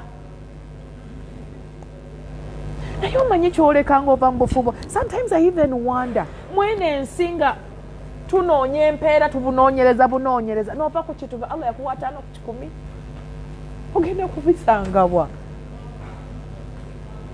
Empeera ogenda kuzijja wa? Tubadde ku byakutwala abawala ku bbanja simanya ekitundu oli wa kitundu wanika omukono wano nga tojju anyway muli ba bitundu no wonder kyekibateezaako buno. naye omuntu ng'ojjudde bulungi okakasa nti okuva kawompoko paka kanaswi ojjudde naye abantu beŋŋamba nti toli regular nga bakutwala batya ku kitundutundu ekyaki genda ojjuze gundi okomewo wano genda ononye balansi naye mumanyi nti abantu tebakyaswala n'osimba ekigalo mu kigalo kya taata w'omuntu n'omugamba muwala w'omututte nja mulabirira ku lw'amahale g'essimuwadde wanje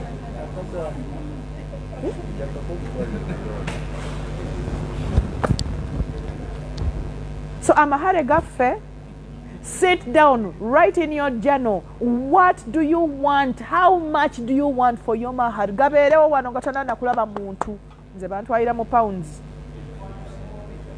My husband paid pounds. Size nabimugamba. Totetwalina. Omuntu osobola okuba nga tolina naye nga amahale gwakola ki? Amahale gava mu nsawo y'amusajja. Amahale tebagasonda. Basonda ebirala byonna nnyanya simanya nakati biki. Amahale omusajja yagawaayo. We are not joking here. Omanyi mubeera muhala kazino ne mutandika okuleeta okusaagirya. We are not joking. Amahale omulenzi yagakola n'agasevinga ebbanga lyagasevinze ne batuuka ne bamugamba nti amahale g'omukyala gali wagava wano n'ogajjayo n'ogawa omulenzi bamwanyina w'omulenzi ne bagamutwalira ne bagamukwasa. That is a sign of being a man. Me, my husband thought I was worth. There were not so many pounds. They were not very many. Ine nagamba kankoleyo akatali kachi. Mbandi awo kazindala mpulira nti mututte ku lw'amahale pounds bazali 8 Sali. By the way, mbigwanira. Olwairo omuntu ampasa olwaleero. Let me tell you one thing. Mamulowooza nti you are still playing with people here. A man to marry me today. Inze kati olwaleero kunneepankiramu okumpasa. Olowooza bantwala ku mahale gaseetemeka. Wanje? Ewani. Nti tasobola ziba nnyingi nnyo. Alhamdulillah kitange ne mmange bakyaliyo. Musabire bakadde bamwe babeere bawangaazi. Bawangaale nga weemuli, ofumbirwe nga weebali. Abatanaba bakola ki? Bafiirwa. Allah baba yabataala alhamdulillah. Naye kya bbeeyi. Mu bimu ebituweesa ebbeeyi mu nsi muno naddala abakyala n'abantu bagenda okukola amaka kwe kuwulira nti maama we akyakola ki?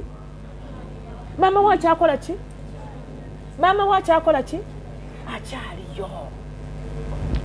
Era olwaleero ebitutawaanya olwaleero bamaama baavuddeyo. So the girl is like, I haven't seen my mom die without my dad. So you don't play with me. Konna kokola noba bunobi. Akulidde wanyina yamukuzizza. N'amuwa emmere n'amuweera n'afuna ne degree. So what the hell are you bringing in the circle? Who is it? Wanje? Nawe bakola ki? No, we're not at war. We're not, by the way, bwekujjako nga bwe mubanga bwe muti bwe mubeera. Because bwe muba twogera ku kino nti omuwala yakuzibwa omuntu ogwo. Bwe tutadde omuwala teekawo muki? Omulenzi kwobudde tebutumala kugamba nti n'omulenzi emboozi teriiyo tenyuma. Kubanga n'omulenzi yakuzibwa omuzadde omunaye alina emitawaana. Era kyetubaddeko ekikulu ennyo eky'ensonga kyekyokusabira bakadde baffe abakyabalina babeerewo tuwase nga weebali, tuzaale ne ku baana nga weebali. Obwana obuteeke mu kamotoka ogambe tugenda wa jjajja. Wangi? Omukazi bw'aba mutwala ku buko opangisa akamotoka. Byonna mujja biyigirawo wano. Omuntu, let me tell you, omunaku naddala mu bwongo. Silence. Omuntu omunaku naddala mu bwongo obusambu amugoba ku bintu by'okuwasa. Omusajja ng'obwongo bwe tebutemaatema bintu. Gwe n'otugamba nti ogenda ku buko ogendera ku boda tolina kuwasa. amagezi teganawera. Iwallah. Kubanga olaba okwana n'opangisa emmotoka. Abakazi bapangisa engoye. Because tuli mu kugulangana, si bwe kiri? Oli mu kusikiriza. It is not haram. Ng'olina mukwano gwe mugamba manyi. Pamu. Ne togifuula yiyo togamba mukazi nti ki? Mugambe nti mukwano gwange ampaddemu. Kubanga ewooma kye kimu. Emmotoka empangise n'emmotoka etali zonna era ogituulamu n'ekunyumira.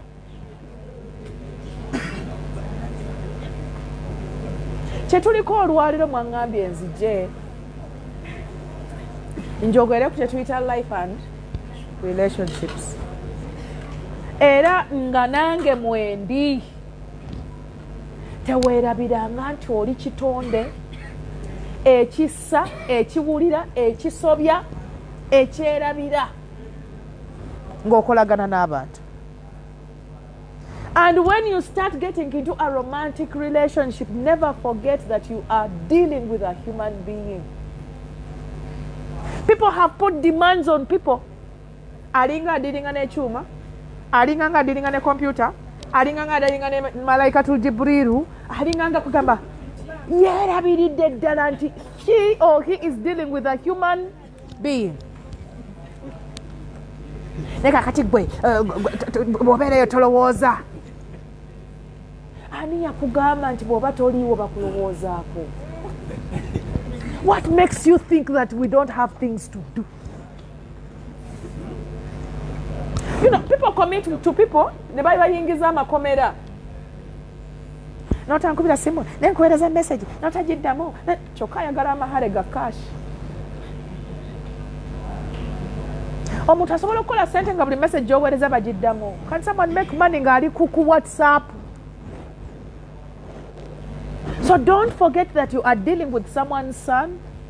Don't forget that you're dealing with someone's daughter. And tomorrow, 1 or 2, 3, 5 years, you're going to have a son, you're going to have a daughter. Nina ebintu bye ngamba abantu naddala abasajja abasa sijja kimalayo. Abasajja baki? Abasa mujja kyemalira yeeyo. Waliwo abasajja abalina omuze ogw'okufuula abakazi ebifuufu. In a picture ey'eddiini n'amubambaza jiribaabu ng'ayambala jiribaabu egi era nga yamugoba ne mu mikolo tatambula naye kubanga alina jiribaabu egi naye nga yejjubba bazooza buli lunaku. Ayina eya maroon, ayina eya gold, ayina eya black, ayina naye ng'omwana w'abandi yamusiimuuza n'amusiimuula n'amukamula n'ateekaawo. But Allah subhanahu wa ta'ala is so fair. Abasajja bonna abatyoboola ekitonde ekikazi Allah abawa abaana ba buwala. I've noted it. Bw'aba alina abaana 7 abawala baba 5. Simirala abakyala abatyoboola abaami baabwe Allah abawa abaana baabwe. You close your eyes and you start reflecting, you're going to see. Mungu akuteekateeka because kama tudiinu tugambe tuli balamu, we are living, we are alive, we are Muslims.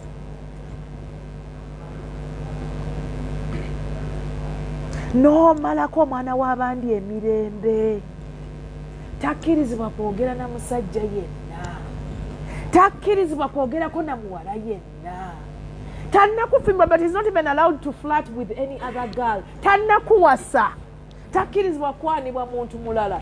Eyo aya eririddawo. Tukkirizibwa ebbanga lyemmala nga sinnagamba nti Ahmad nzikiriza, basobola n'okuba omutwalo ate nga bye baleeta mbirya ate nga betebiri haramu.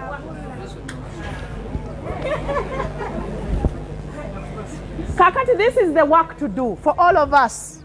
Kuba obeera eno nga gw'otunuulidde mumuliko musanvu. Omanyi tufuna omutawaana. When we are in these things, people make things personal. Mu kifo ky'okuyiga, bw'oyogera ekintu n'akifuula personal. Nkugambe wenteeka omusajja teekawo muki. Omwami asobola okubeera ng'akwana omuwala ng'akwanibwa abasajja 40. What does that mean? Kitegeeza omuwala oyo wambala. Yes. Gwe lwaki omulaba n'olinaamulaba kitegeeza alina ebintu ebirungi ebyagalibwa abantu abaki. Kati omulimu ogw'okukola tulina ekigambo mu biology, abasoma ku biology, we have what we call survival for. Lwana olutalo paka lw'oluggusa. And let me tell you one thing. For twasoma novels, there is a waliwo omulembe ogwabeeramu ekintu kye bayita dueling. Dueling kwabeeranga kuzannyisa bitala. Naye abasajja abaawasanga abambejja baavanga mu nsi n'ensi. Princes used to come from all over the world. Come to the gabazo from princess ogu. Ne bava mu nsi n'ensi abaana b'abagagga. Naye ng'omutawaana oguliwo kuyimirira wano n'onaayimirire wano muyisenganya ebitala. Bwekyabeeranga. But how come today, in relationships that are hoping to make us an ummah, a future ummah, gw'oyagala omuntu wajje ng'alinga birthday present, si bwakulwanira bamukusanze awo bamukuteekera awo. Ofuna akagiriti osale seltepo osumulula oggyemu. Ebyo biriridde wa? Are you alive? Are you alive? Ng'omanyi kyekitegeeza mu nsi muno kutambula nga wakuba kawawa, ono n'agweri, ono n'agweri, ono n'agweri, no winning, anagamba naye mutuufu omusajja oyo, omukazi oyo, naye mumwagala nga gw'omuliko omu. What is there to live for? Which job is there? Which work is there? No wonder people are so bored these days. Now okay, no reflecting on Ogamati. Naye omuntu ono nga namulwanirira nnyo.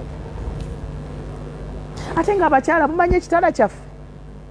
Ekitala ky'omukyala kya buteegaba. Ekitala ky'omwana ow'obuwala kya kusiba magulu go ne gabeera bwe gati.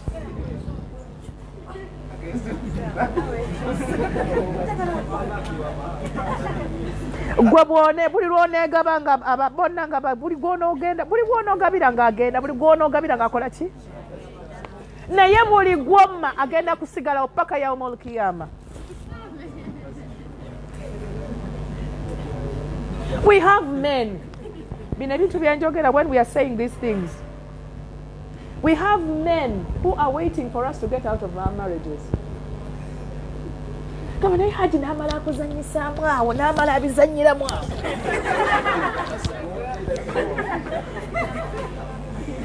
It happens. N'amala azembeyaamu awo. But where do you think that comes from? I'm a mother of 10 children. Yes. 10 children. Ahmad knows them. And someone is like, when Nazare nyo jakadiwa. Where are you getting that from? Nga tulina abakadde nga akyali na virgin. Someone is looking so old. Nga tebamukwananga nako.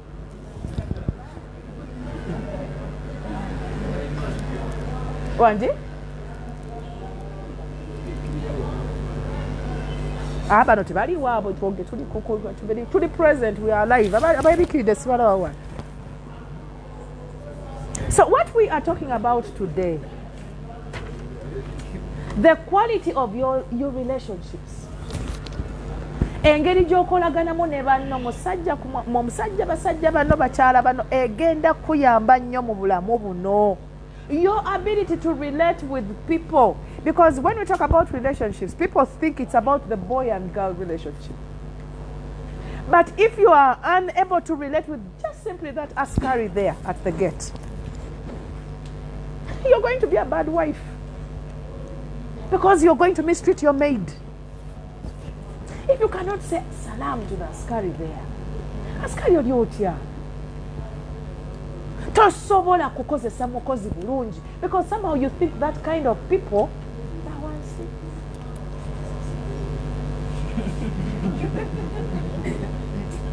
waliwo omusomesa omulala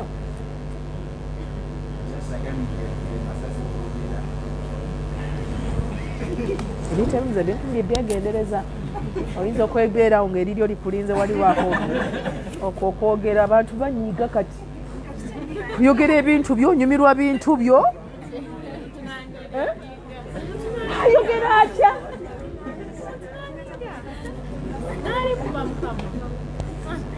bakuba n'akalandiko n'okala. So tubadde tugamba nti ekitala kya abakyala mbawadde ekitala ky'omwami ki wangi ekitala ky'omwami buvunaanyizibwa. Pardon?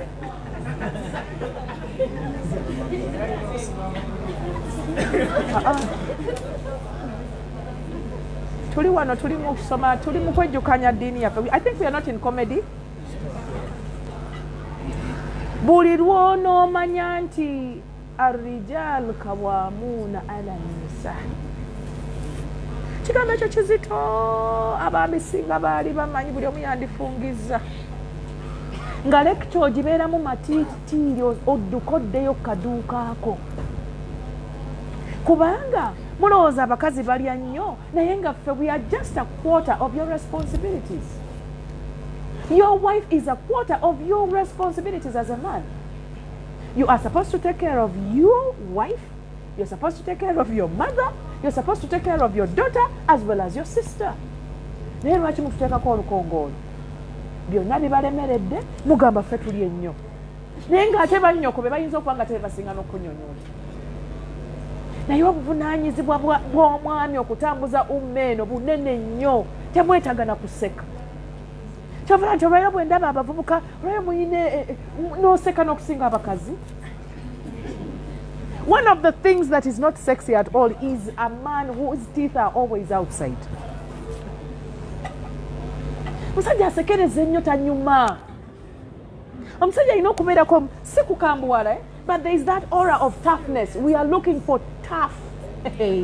Someone who is ogamba ayingira yenna naye nga mutima gwaseka, n'ayingira rumu yenna nga buli omu ne yeetereeza. That is what our dads used to do. Akolola bukolozi. Naye olwaleero obyogera n'onnyonnyola sinze bbaawo. Nkusumululi empala olabe nti nze musajja wano. Do you have to explain? Obunafu bwatujjidde nnyo ffe mbiriri. Musajja tasekereza tobeerawo nga ebyo byabano byaffe, kubanga bwe tusinika otunnyo, there is something that happens to us.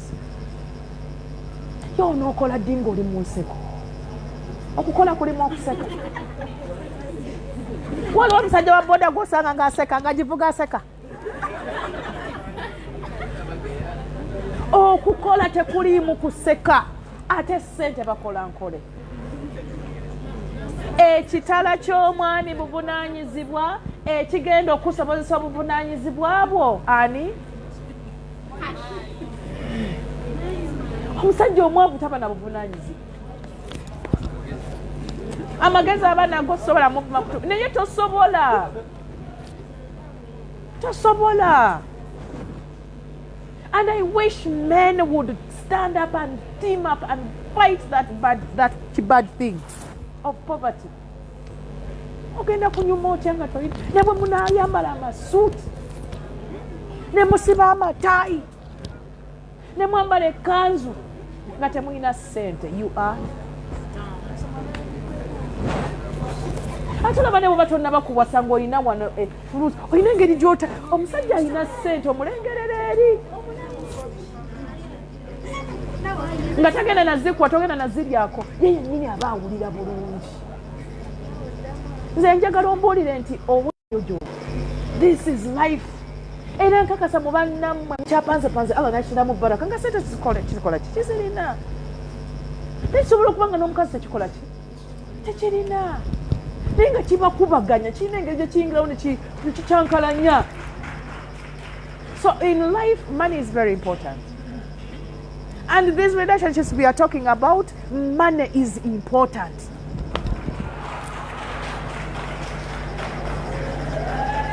You can't run away from life. You cannot run away from the facts. Era omwavu bakutwalako omuwala nga yakugambye enkwagala ne bamuwoowa enkya toyogera kigambo kyo, just keep quiet, go into your bed, cry, maliriza, simbula. Because that is life.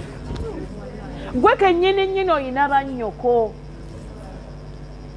bannyoko ani ayagala omuko omwavu? Wanika omukono nga gwe mukoddomi woyagala mwavu. So tusabe nnyo Allah w'ekitiibwa tutere baraka mu bye tukola ate twanguwa okukola. The other thing that I want to say is how come we have failed to make friendship with money? Tukoze mikwano mingi but we are failing to make friendship with money. Bane sente ziririddewa mu office. Sente ziri mu office. Hello? Bw'ova wano n'ojja ekikalu kyo n'ogenda emabega w'ennyumba yamwe n'okuba bulooka n'otikka ttanuulu ya mitwalo egyo eza bulooka bakituna sente mu maka y'ettaka. Yabange looya nga asoma wano ku ayu akola lo nga yayokyeza ttanuulu ya mitwalo esatu ejja bulooka nga buli bulooka ya nusu 280 ey'ettaka. Esente ezo bwe bazimuwa abaaki wangi oba koosi efa ayinza okuba tatafuna na degree, because money and education are not so related. It's a different thing to be educated and it's a different thing to have money. Very different things. Tusoma kuba bagunjufu obirenge ebintu obirabyeko or associating n'abantu, you're building your social capital, you know, you have where to get clients and all that, but we are not in class to get money. Era ng'oli wano nti ogenda kufuna sente ogenda kufa obwavu. Bamugenda mutunulira abantu abalina sente mu kibuga omwo bali mu restaurant, mambo restaurant, simanyani balina ebintuntuntu byabwe n'eddiguli bazikweka ate n'ojjoogera ate okujoogera shakazulu bavubuka basomye naye yalaba nga emmere erimu ki emmere erimu sente agamba let me put my time here, make my money. So you're not going to, nobody, by the way, okujjako nga mwavu munno tewali nyeera ina mboozi taliyo akunyumizawo nga mulina kye mulinda naye mbw akunoonyeko mbukangendeke wagundi.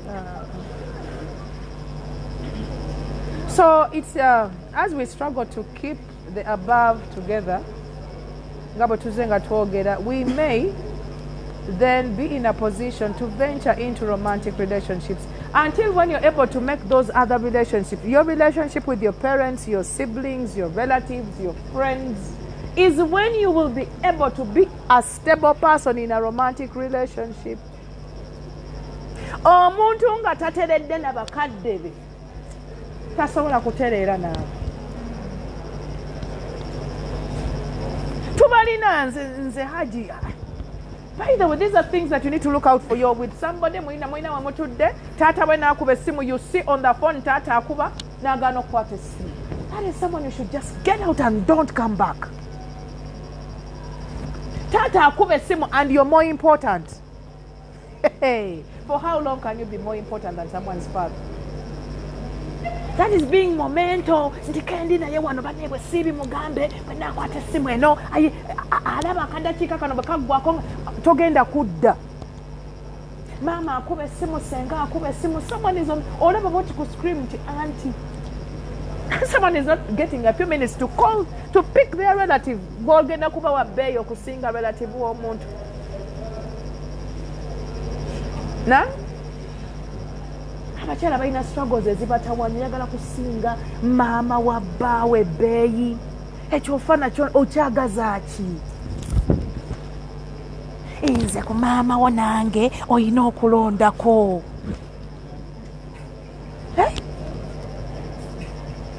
But why have we lost life? There's so many words that are out there.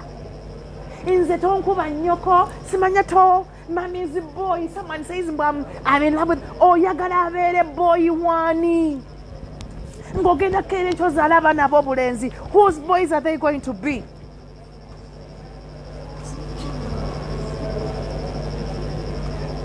Why are we selfish? Why do you come into a relationship and you want to compete with someone's mother? Why don't you stick in your lane? Bwafumba chai wamajani fumba wata utangawuzi. Bwaba fumba chai muleka fumba bya chai bireke. Bwani kubera mbaku mnaba mukuze ndiogera kubanyazala namwe mwatusobera. Olwo eri bambozi ki? Ndala baseza aga tulina ko mtawana.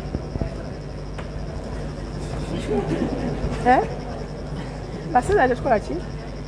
So twagala okugenda maaso as we round up, And so in relationships, once again, a person who does not have a connection or a relationship with their creator is not worth it. Omuntu yenna nga abuukabuuka mu ngeri gy'akolagana ne Allah we is not worth it. Tetuli babaka nti nze kamusiramule. Nja muyigiriza eddiini ekyakulemye ogenda kusomesa ani? Leero ayambadde akakaya enkya akasibye bw'ati, leero ali mu kapale enkya ebyo. Omuntu nga tannaba kutegeera oyinza obutafuna budde bumutegeeza. Ku bibiri ogenda kukolako kimu, either eddiini ojja gikendeeza, naye buli lw'onoogenda mu maaso nga weetegereza eddiini yo, omuntu ono agenda kukutama. Omuntu yenna ng'eddiini ye agyagala, buli lwalaba omuntu ng'azannyisa eddiini amutama. Wetwebuuliza bannange, ekitugambisa nti gwe n'otugamba nti nze si madaamu nze gyembeera eyo, ndaba bawala batali basiraamu. Bawala batali basiraamu balungi era tetubavuma. But the only luck they have is the akida, tokkiririza na mu kintu kyakkiririzaamu. Naye gwe otugamba otya nti be bakuba. Oli mubaka. Bajja kukyuka, garanti eyo ogirina nga n'ababuzaalirwamu bakyatawaana nabwo. Nze nno ndowooza omuntu bw'abanga si musiraamu leero tumuwe obudde asiramuke asome eddiini, ndowooza genda eddiini bwe Qur'ani bwe yagamba. Tubaose nga bamaze okukola ki? Bamaze okukola ki? Si kusiramuka. By the way, this evening, one of the things that is very important is to differentiate between Islam and Iman. Mu nsonga z'obufumbo ebisinga okubaamu si bya busiraamu, bya bukkiriza. That is a high hierarchy. Tobulaba nti okyali awo, you are single, imaani ekyali awo. Well, you don't know what it means to dive in with somebody who doesn't have anything. Abaana b'obuwala tetwafumbiddwa abaami baffe. I got married to my husband nga mu kisenge kye kino tukyogera, I share this. Mu kisenge kye nga ayinamu ekitanda, bulangiti, ne peya yassuuka ne bed cover. Ng'erimu ekituli kyayina bulangiti naye nga ayina bed cover. Mu ddiiro, he had 2 rooms, yaseera mu room emu. Minimum was 2. That is my level. Any room emu gwe bw'oba ogijja mugenda. tewali afiira mu lumu emu mujja bikola because it is faith, it is iman. Mu ddiiro nga mulimu ka sideboard ke kano ak'ekitundu si buno buwanvu ennaku zino kati buwanvu kano akampi bwe kati kakoma wano kuliko ka tv ke katonotono ne ka radio ke ne ka fridge ka katonotono ka single door. Mwe single door muzimanyi? Fridge ya single door gimanyi? Buli bw'ogamba kunnyogeza buli ekirimu kyonna kikwata ice. Bw'ogamba okutaamu nekyotayagala kite ice byonna bikola ki? Naye olwaliro bye tuli mu bintu birala. Nze nafumira omusajja nayimanyi nti ndizaala abaana bwe batyo. Mwamuloza nali nkimanyi. But it is just a leap, omuzungu akiyita a leap of faith. Ye imaani Allah gy'ayogerako nti muwasa abakyala bano nga bamaze kukkiriza. Si kukyuka. We don't change people. We don't change people. Please put it here. Put it here. I want to summarize this. Until when you have value for yourself, ku dunia kuno ne ku ahira nga maaso yo weeraba ng'oli mu kibinja kya mubaka. Si just kasajjasajja kagenda okubuula kuyaba mu nkiyama tekamanyi kye kavu. Naye bw'oba weeraba nga ku nsi kuno oli wa bbeeyi ne ku lw'enkomerero ogenda kukola ebintu nga bya bbeeyi. Ekintu ekyebbeeyi sekitegeeza kubeera expensive. It's not a high price. It is a high value. High value ye muntu ayina omugaso. Nga bwe mutuula ababiri abaavumu ababiri, you can sit ne mugamba nti you know what, tulina 10,000. 10 meka?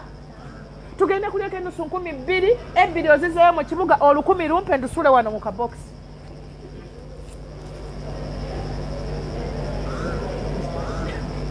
Bantu babiri baavu mu nsawo naye omutwe si muki.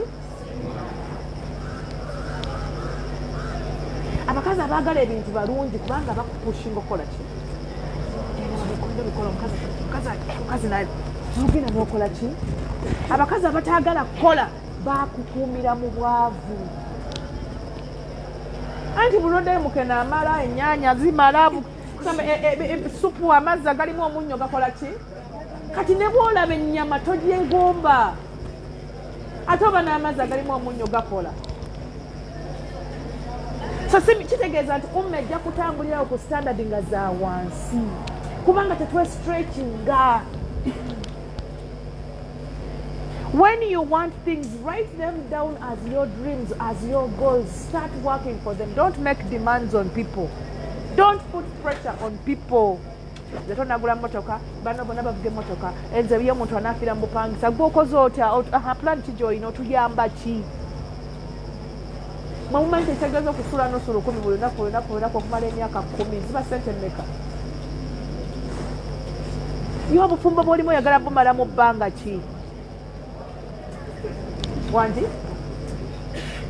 Pardon? Talk to me.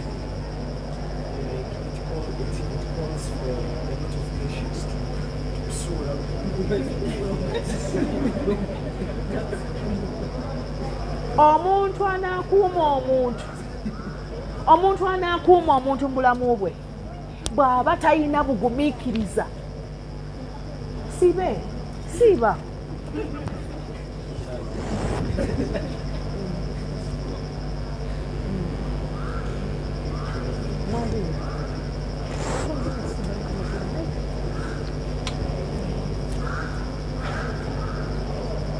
After that.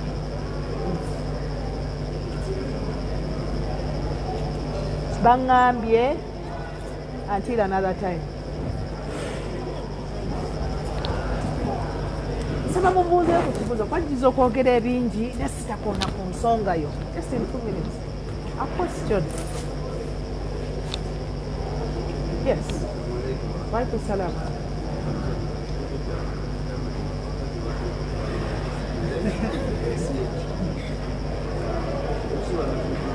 Sallallahu alayhi wa sallam.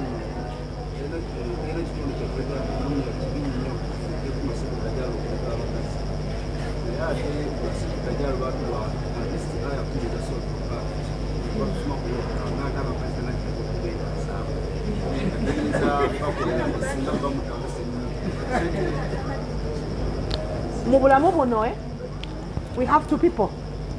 We have negative people and positive people. Omubaka yayogera ebintu bingi ebirungi ku bakazi. Ebintu bingi to the extent nti waliwo omubaka bwe yagamba omusajja Rasul sallallahu alaihi wasallam yalina we yali atudde omusajja najja namugamba nti ya Rasul bwe mmala okusinza Allah nzizakwani lwaki kyoyogera lwaki oyogera kyamasiiki dajjali siiba because no nze ekintu ekyokwetaasa abakyala nga bakoze eki bagenda kukola tibagenda kulya ani bwe balidde last is okay. You last and fast. The reason why we fast is to control lust. See what you do? Abakazi oyagala beeta akoto bani yokoba mama boba oyagala beeta asako aina ulcers yeah mani because it is at it's life at a certain point you decide abachala tobeeta asako relate with women in a halal way, in the best way. Buli mukyala alina ensonga ze waliwo bagenda okuba bakyala bo waliwo bagenda okuba bakama bo waliwo bagenda okuba you know abakyala bagenda kuba balamu bo abakyala bagenda kuba banyazaala bo. Think of this beautiful Allah yatonda ejjana ebiri mu jjana tubirowoozaako bulowooza si bwe kiri naye Adamu alayhi salaamu n'alema okumatira paka Allah bwe yamuwa ekitonde ekikyala lwaki oyagala masiiki jjajja no see I don't refute but why should that come now in such a beautiful evening And yet he is married. bw'onoobeera because w'okyogeredde I know it's coming from somewhere naye nze njagala kuwa nti noonya ebirungi ebiri ku bakyala ogenda kubibafunamu era bw'onooba onoonyaamu bibi bye balina iwallah ogenda kubiramu ogenda biramu kubanga naffe abaami era namwe mulina ebyammwe batugamba nga tugumira ku byemwe nebye batalina tubibateekako bambi pulezidenti wange naye nga talina yadde